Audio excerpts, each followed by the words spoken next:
Oh, I will sing of the goodness of God. Shalom. Ibu bapak sekalian, mohon maaf, perkenankan saya Rudolf Valentino Saragi mendapat tugas dari Ketua Bapak Kris melakukan sharing session pada saat ini. Sebenarnya saya bingung juga apa yang mau di-sharingkan, karena kita nggak punya pengalaman yang luar biasa.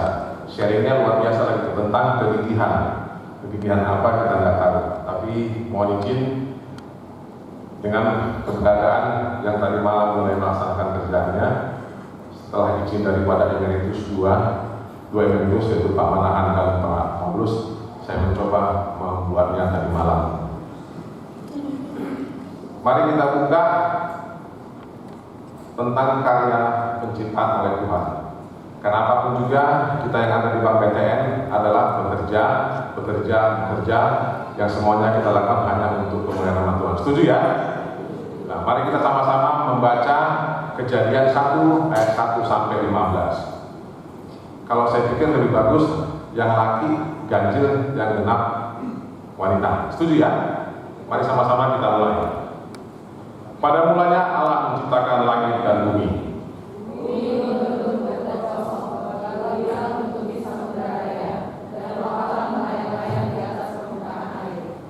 Berfirmanlah Allah, jadilah terang, lalu terang itu jadi.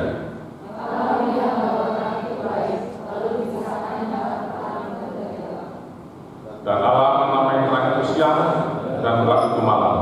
Jadilah petang dan jadilah pagi, itulah hari pertama.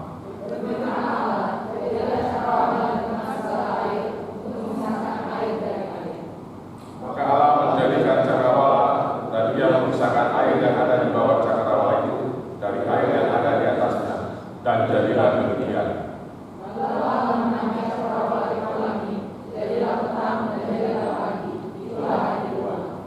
Berfirmanlah Allah, hendaklah segala air yang ke bawah langit berkumpul pada satu tempat, sehingga kelihatannya kering, dan jadilah demikian.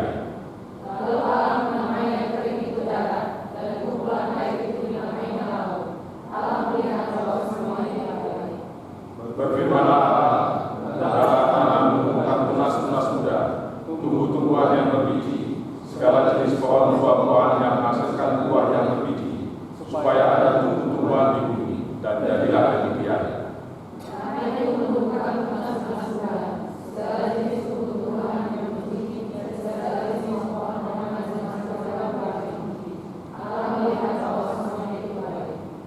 Jadilah petang dan jadilah pagi, itulah hari ketiga.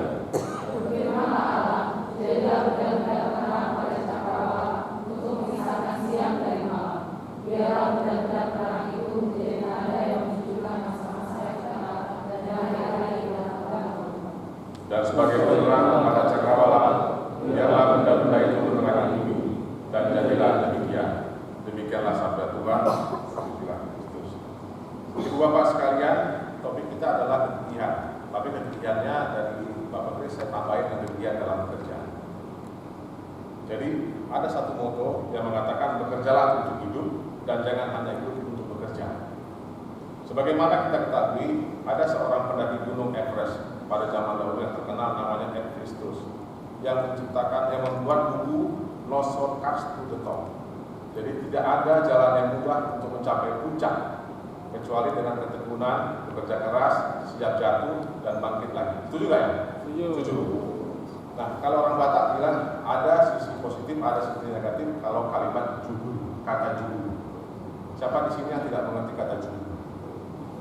Jubul itu artinya kalau konotasi yang kita anggap selama ini adalah keras kepala, tekan, susah diajari, susah mengerti. Tapi kalau kita balik dalam sisi positifnya, berarti orang yang tahan banting. Dan dia orang yang ulet. Kalah dia tetap bertaruh. Ya, kalau menang, nggak usah ditanya lagi. Nah, saya kira ini ada korelasinya dengan kehidupan seorang pekerja di BTN. Bagaimana kondisi BTN mengharuskan kita untuk tahan banting. Karena kita yang presentasinya jumlahnya sangat terbatas, tentu kita harus bisa melebihi daripada apa yang ada di atas rata-rata karyawan. Jadi kalau kita kembali lihat apa yang dilakukan oleh seorang pelatih di Amerika, Pete Carroll, yang mengatakan, lakukanlah segala sesuatu lebih baik daripada orang-orang yang sebelumnya. Luar biasa sekali kondisinya. Nah, kalau kita lihat dari karya penciptaan Allah, Yesus itu berkata, saya bekerja untuk membuat kita hidup, tapi bukan kita hidup untuk pekerjaan. Kalau kita lihat, kegigihan adalah kekuatan dan cerminan iman dan pengharapan. Kejadian 1 ayat 1 sampai 15 tadi jelas mengatakan Allah yang pertama kali bekerja untuk menciptakan langit dan bumi. Tidak ada yang lain bekerja selain itu. Kita bisa berkata bahwa jika Allah kita kenal dari ketekunannya di dalam mencipta dan hasil ciptaannya terlihat, maka seseorang juga bisa kita kenali dari hasil perbuatan ataupun dari hasil yang dikerjakannya. Itu jelas dapat tergambar daripada kehidupan kita sehari-hari. Setiap apa yang diciptakan atau dikerjakan Allah selalu memiliki tujuan dan fungsi. Tidak mungkin tidak menciptakan langit dan bumi, bagaimana hari pertama, kedua, ketiga, sampai terakhir. Nah itu jelas. Manusia diciptakan Allah bertujuan untuk kemuliaannya, bukan untuk kemuliaan manusia. Artinya untuk mempresentasikan atau menghadirkan Allah sendiri. Karena itu pekerjaan yang dilakukan oleh orang-orang Kristen, terutama kita yang ada di sini, ada yang bukan Kristen di sini. Siapa tahu ada kan nggak salah. Ya, karena kebutuhan daripada Bapak Kris berusaha untuk membawa ada yang non Kristen bisa untuk mendengar evangelisinya. Jadi gambaran akurat dari representasi Allah terkait kebenaran, kesetiaan, dan kegigihan. Kita bisa lihat gambar tadi, mana gambar tadi? Kalau gambar tadi ada 2 gambar tadi. Nah, jadi di sini kalau kita lihat ini kejadian dulu bagaimana di Olimpiade 1968 di Meksiko. Pelari Tanzania yang bernama John Stephen Akwari. Dia berlari walaupun kakinya terluka dan dia harus mengakhiri pertandingan. Begitu ditanya apa yang dijawabnya? Kenapa kamu harus berlari sampai tiba di akhir garis finish paling akhir? Karena negara saya mengutus saya ke sini bukan untuk memulai perlombaan. Mereka mengirim saya ke sini untuk menyelesaikan pertandingan. Artinya dia walaupun dengan kondisi yang ada pada dirinya pada saat itu, dengan luka kaki yang sangat luar biasa, dia harus mengakhiri pertandingan. Dia tidak mental tempe kata Medan. Nah di sampingnya itu jelas kita tahu foto siapa. Ya kan?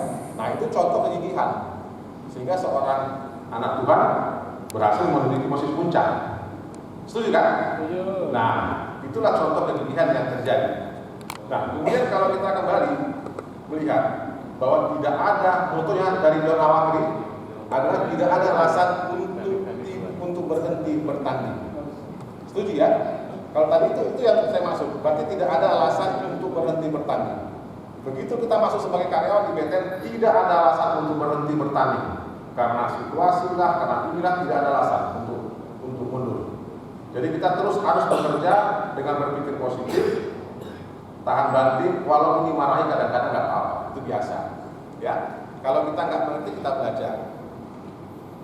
Saudara-saudara kasih, dari kisah penciptaan tadi ada beberapa spiritualitas kerja yang diberikan Allah kepada kita.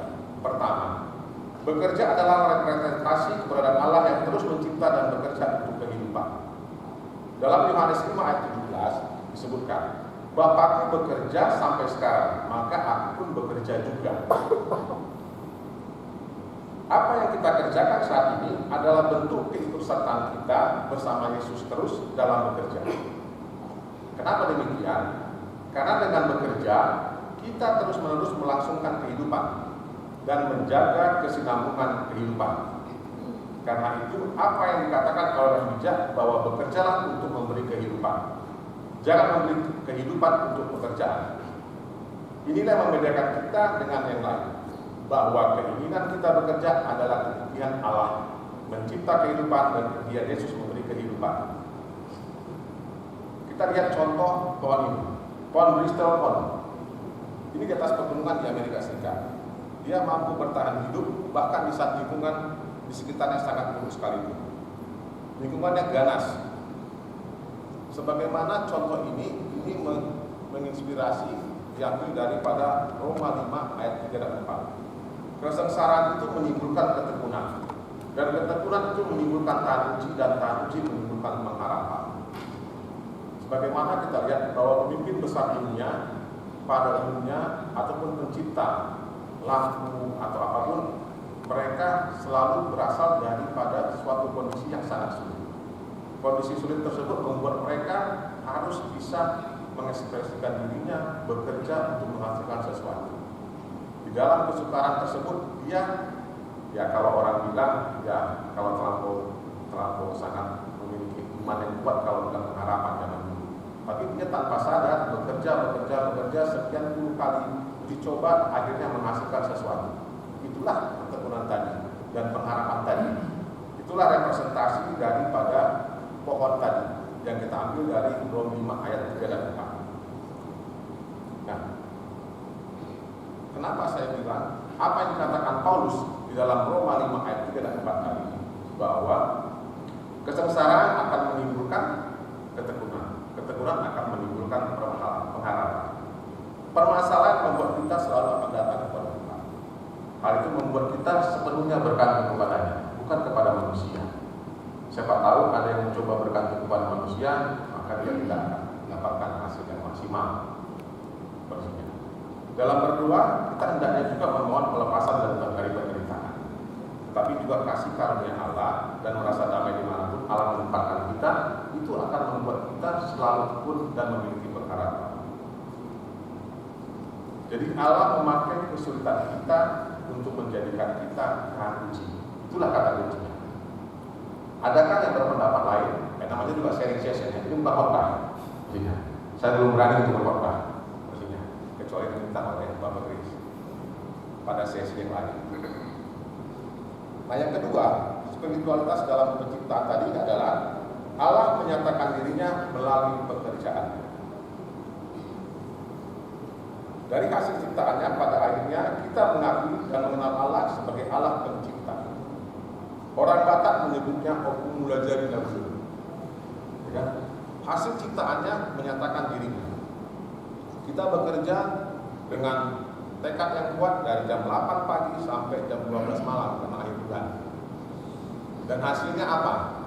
Ya hasilnya kita sama-sama tahu. Nah, hasil yang kita lakukan itu kalau kita memang menyerahkannya kepada Tuhan, kepada Allah, maka hasilnya akan kelihatan. Karena apa yang kita kerjakan itu akan kita dapatkan hasilnya. Spiritualitas yang ketiga adalah kegigihan bekerja adalah bentuk iman dan harapan. Atau orang bilang IPK, iman, pengharapan, dan kasihnya.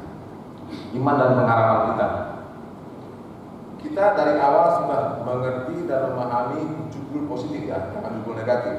Tapi jubul artinya tekad yang kuat untuk bekerja keras dalam bekerja, tidak mau menyerah dan selalu berusaha untuk menjadi yang terbaik. Setiap upaya kita lakukan semuanya kita lakukan untuk Tuhan, sebagaimana yang disampaikan di dalam Kolose 3 ayat 23 dan 24. Apapun juga yang kamu perbuat, perbuatlah dengan segenap hatimu seperti untuk Tuhan dan bukan untuk manusia. Kamu tahu bahwa Tuhanlah kamu tahu bahwa dari Tuhanlah kamu akan menerima bagian yang ditentukan bagimu sebagai upah. Jadi kalau memang pekerjaan tidak maksimal, masa minta naik grade, ya, kondisinya gitu. Jadi bekerjalah dengan maksimal, maka pada ujungnya kita akan memperoleh hasil yang maksimal pula. Yakinlah bahwa di BTN juga begitu. Kalau kita memang gigih bekerja, belum bekerja, masa direksinya tidak memperhatikan kita. Setuju kan? Setuju kan? Nah, jadi untuk itu kita tidak perlu ragu, nanti pulang dari sini kerja semaksimal mungkin. Apalagi menjelang akhir tahun dengan kondisi perusahaan yang sangat membutuhkan ekstra effort ataupun extraordinary, kita sama-sama umat Kristen, apalagi di cabang ini. Kalau di pusat ini kadang-kadang mungkin lebih daripada di cabang. Nah, ini cabang di Pak Hisar misalkan kan, saya ini kita Pak Hisar ya. Nah, kadang-kadang apa itu kalau orang-orang cabang kan, jadi kita sharing ini. Nah, kalau ini teman-teman dari mana? Ada dari Tangerang? Tangerang ada? Enggak ada ya. Bekasi ada? Enggak ada Bekasi kan? Dari Kamil? Cabang lain mana cabang lain? Harmoni? Cabang mana lagi cabang lain? Semangat terkorporasi ada. Nah, contoh kalau Pak Andika bekerja dengan maksimal, tentu hasilnya akan terlihat dari cabangnya. Ya kan, individual assessment yang dilakukan dengan benar, maka berdampak positif bagi keuangan BTN, khususnya CKPN-nya. Jadi itu, kegigihan kita bekerja jangan karena itu kerjaan, itu bukan saya membuat. Jadi kita lepas, itu tidak pas. Buktikanlah bahwa kita orang Kristen yang ada ditempatkan di BTN. Contoh pohon tadi, pohon Bristol Cone tadi. Dia ditempatkan dimanapun akan tetap tahan berdiri dan kokoh dan memberikan dampak yang positif. Begitu juga anak-anak Tuhan yang ada di BTN. Kita harus memberikan contoh kepada siapapun, walaupun bukan kita yang ngurus kreditnya, walaupun kita yang tidak memprosesnya, tapi karena itu adalah untuk kepentingan BTN dan saat ini kita bekerja di bidang itu, semua harus kita bereskan, semua harus kita lakukan yang terbaik, berikan best effortnya. Setuju nggak? Nah, jadi kalau udah begini setuju, mohon izin Pak Nusot, akan lebih mudah bagi BTN karena anak-anak Tuhan yang bekerja di bidang itu di cabang-cabang akan memudahkan kita. Setuju ya? Setuju nggak? Setuju teman-teman? Kok pada diam sedikit-sedikit? Jangan sampai hilang loh kegigihannya. Nah, ini contoh. Ini kenapa disebut WD40? Ini minyak pelumas untuk pesawat. Ini karena 40 kali dia melakukan uji cobanya. 40 kali dia gagal. Di hari yang ke-40 kalinya baru berhasil. Inilah contoh kegigihan tadi. Tidak mengenal pantang menyerah. Begitu juga dengan kondisi kerjaan kita. Kalau ininya ditolak dulu karena permohonannya untuk kebaikan, nggak apa-apa. Karena mungkin direksinya belum sepakat. Tapi kalau untuk kebaikan nggak apa-apa, coba saja. Berikan selalu yang terbaik di dalam kita. Akhirnya sehingga saya terinspirasi apa yang selalu disampaikan Pak Nixon itu. Jadi kalau saya nanti meninggalkan BTN, saya sudah memberikan legacy yang terbaik di BTN. Artinya kita semua harus sama sebagai anak-anak Tuhan, selalu memberikan yang terbaik di tempat kita bekerja, unit kita bekerja. Jangan pernah mundur setapak pun kalau kita memberikan yang terbaik. Setuju? Setuju? Jangan kita bilang itu kan bukan bagian saya, jangan. Selalulah dengan semangat kita. Ini contohnya bagaimana Rocket Chemical Company bisa menghasilkan bahan untuk pemelarut kepentingan pesawat yang sampai sekarang eksis dipakai di seluruh dunia penerbangan. Dia melakukan uji cobanya sampai 39 kali, di uji coba yang ke-40 dia berhasil. Itu tanda-tandanya bahwa kegiatan tadi luar biasa. Contoh di dalam Alkitab disebutkan bagaimana seorang perempuan, berikutnya, nah, bagaimana seorang perempuan yang bersusah payah mendekati Yesus untuk bisa memberikan kesembuhan kepada anak orang tuanya. Kita baca Matius 15 ayat 5 sampai 28. Yang perempuan silakan baca semua sama-sama. Tetapi perempuan itu mendengarkan dan menyembah Dia, Tuhan aku. Tapi Yesus menjawab, tidak patut mengambil roti yang disediakan bagi anak-anak dan melemparkannya kepada anjing. Kata perempuan itu, benar Tuhan, namun anjing itu makan rempah-rempah yang jatuh dari meja Tuhan. Maka Yesus menjawab dan berkata kepadanya, hai ibu, besar imanmu, maka jadilah kepadamu seperti yang kau kehendaki. Dan seketika itu jadi begitu juga dengan kehidupan kita. Kegagalan tidak boleh menghentikan langkah kita. Banyak orang yang berkata surga di bawah telapak kaki. Bagaimana giginya seorang ibu memperjuangkan kebaikan bagi anak-anak. Pak Man Paris berkata apa? Bukan bapaknya yang membanggakan, ibunya toh. Makan ikan mujair. Nah, selalu ibu saya membeli termasuk sayur pepaya. Dan lakukan atau kilo orang jauh bukan dari bapak saya bilang, dari ibu. Nah, artinya contoh spiritualitas dari orang ibu tadi yang begitu gigih untuk berjuang di antara bimbingan orang untuk menggapai Yesus. Karena anaknya kerasukan setan, maka harapan untuk kesempurnaannya hilang. Dia begitu semangat tinggi harus menggapai Yesus, agar memberikan kesembuhan kepadanya. Betapa kita salut akan iman yang besar dari seorang ibu. Dan Yesus langsung menjawab, makanya jadilah sebagaimana yang engkau kehendaki. Artinya begitu juga kepada kita. Gak perlu ragu. Kalau memang kita bekerja dengan semangat dan tulus dan gigih, ngotot, jujur, gak perlu takut. Pasti akan berhasil. Tapi jangan minta dulu sesuatu. Bekerja aja. Saya kan gak mungkin bilang tentang saya, kan sama-sama orang BTN ya. Tapi yang pasti jangan memikirkan saya punya ini dulu, enggak. Bekerja saja. Pos maroham. Percayalah bahwa atasan kita itu juga pasti akan menilai kita. Kalau memang belum sampai dia melihat dan menilai kita doakan. Kalau belum sampai juga, kita doakan. Kalau belum sampai juga, kita doakan. Tapi memang terbiasa kita mendoakan atasan kita. Itu kembali. Jika atasan kita itu mempunyai hati dan hikmat untuk mengangkat kita. Tapi kalau memang atasannya nggak mengerti, ya kita doakan lagi. Jangan juga kita doakan lagi. Jangan pernah berpikir negatif, karena jubur saja sudah tidak negatif lagi, jubur sudah positif ya. Setuju ya? Jangan ketawa kamu Tasya, ya kan? Karena itu, aku tahu permintaan untuk pindah tahu maksudnya, ya kan? Nah, kita berdoa dan semangat, ya. Begitu juga kita ini kan sharing ya. Jadi apa yang di hati kita itu sama-sama di hati saya ya. Nah ini kan ungkapan hati dan kita kan terbatas hanya kalangan BTN. Begitu juga di cabang, ya kan? Bagaimana Karawaci? Aman ya. Bagaimana dari Pak Kanwil? Aman ya. Bagaimana? Nah artinya itu. Jadi jangan pernah ragu kalau kita bekerja dengan tekun, bekerja dengan gigih. Tapi jangan lupa doakan pimpinan kita, biar diberikan hikmat dan Roh Kudus untuk mengingat nama kita. Jadi begitu ada radio tentang SDM, nama kita dibawakannya. Kalau belum berhasil, doakan lagi, nama kita diputuskan untuk dapat kesempatan yang baik. Setuju ya? Setuju nggak? Setuju nggak? Kalau nggak setuju nanti nggak disampaikan maksudnya, boleh kan?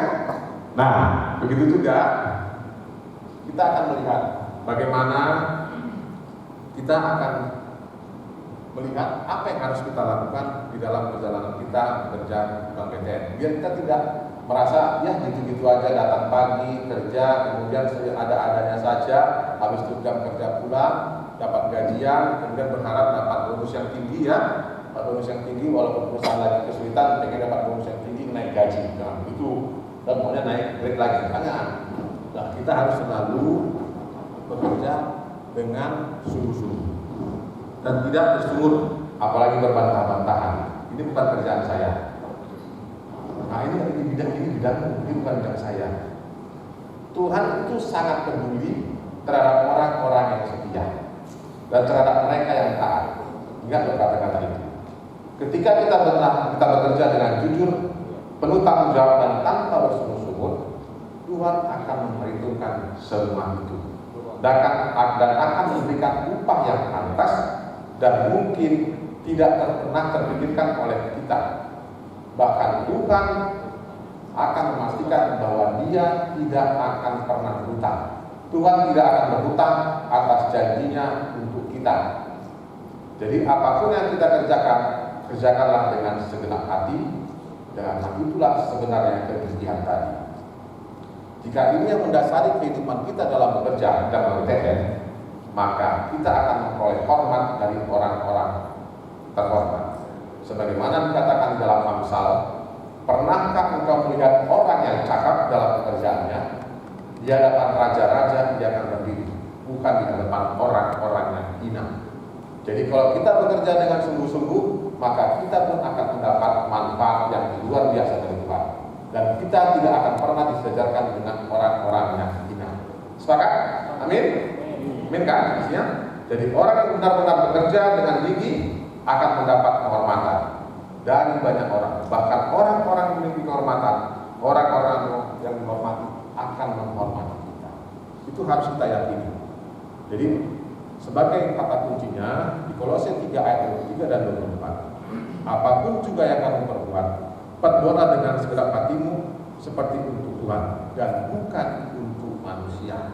jangan saya bekerja untuk kepentingan direksi BTN, biar hebat dilihat direksi BTN. Bukan. Tapi kamu bekerjalah untuk kemuliaan nama Tuhan. Kita tahu bahwa dari Tuhanlah kita akan mendapat atau menerima bagian yang sudah ditentukan. Karena itulah upah. Karena Kristus adalah Tuhan kamu dan kita adalah hambanya. Ada satu mungkin atau 2-3 pertanyaan. Bagaimana seharusnya kita bersikap menghadapi kesulitan dan kemustahilan di dalam hidup? Nah, ini dia. Yang pertama, kita harus dekat sama Tuhan. Kalau kita nggak dekat sama Tuhan, bagaimana kita meminta sesuatu yang mustahil tadi menjadi clear? Yang kedua, kita harus menguatkan iman kita. Sebagaimana disebut dalam Yosua, bukan Yosua Sirait ya. Bukankah telah pernah kuperintahkan kepada kuatkan dan teguhkanlah hati, janganlah kecut dan awal hati, sebab Tuhan Allahmu menyertai engkau kemanapun engkau pergi. Jadi manapun kamu bertugas, manapun kamu bekerja, kamu akan disertai. Dan yang ketiga, bersyukur akan kehidupan yang kita jalani. Nerimo, jangan nggak pernah nerimo, dan jangan bersungut-sungut atas apa yang kita nikmati saat ini. Jangan lihat orang lain punya, karena nggak sama rezeki masing-masing. Kita harus bisa sadar diri posisinya. Dan keempat, ya jangan lupa berdoa. Apakah ada yang orang yang sukses tanpa berdoa? Kalau ada yang sukses tanpa berdoa dan itu memungkinkan saat terjadi, mari kita tidak perlu berdoa bersama-sama. Kita tidak usah berdoa lagi, tidak perlu beribadah lagi. Tapi kalau memang kenyataannya mau agama manapun, karena dia bekerja dengan tekun, berdoa, beramal segala macam, baru dia mendapatkan kehebatan, maka kita pun sama. Alkitab, ajaran Kristus mengajarkan kita untuk tetap berdoa. Karena di dalam perintah Tuhan pun disebutkan harus ada saatnya kita datang berdoa khusus kepadanya di hari yang sudah ditetapkan. Karena Tuhan sendiri setelah melakukan penciptaan, dia berdoa. Jadi jelas bagi kita, tidak ada yang tidak mungkin kalau kita bekerja dengan sungguh-sungguh. Akhirnya sebagai orang Batak maupun sebagai orang Indonesia yang memiliki upasa-upasa, molotinali dik bonani binasa, botana ini martapatan tujuan mana? Apena dapat tumpah, ulau tak hidup patan dari minta. Apapun yang kamu kerjakan itu menandakan itu. Setuju? Iman itu. Mandalam matu hutaraya, urusan bersimpang goda. Baru mata jauh lauta, saya nambe kita lupa martanya. Iman itu. Kalau martanya kan, berarti tetap berdoa. Nah, kalau bahasa Indonesia lain lagi. Jalan-jalan ke kampung nelayan, membeli ikan pesanan sang pujaan hati. Karya dan tugas telah diberi Tuhan. Mari kita berbuat baik sebagai bakti diri. Nah, ombak berlari ke tepi pantai, menerjang karang yang berpasrah diri. Tuhan gak pernah ingkar janji, balas bakti orang yang bekerja dengan hati. Setuju? Setuju.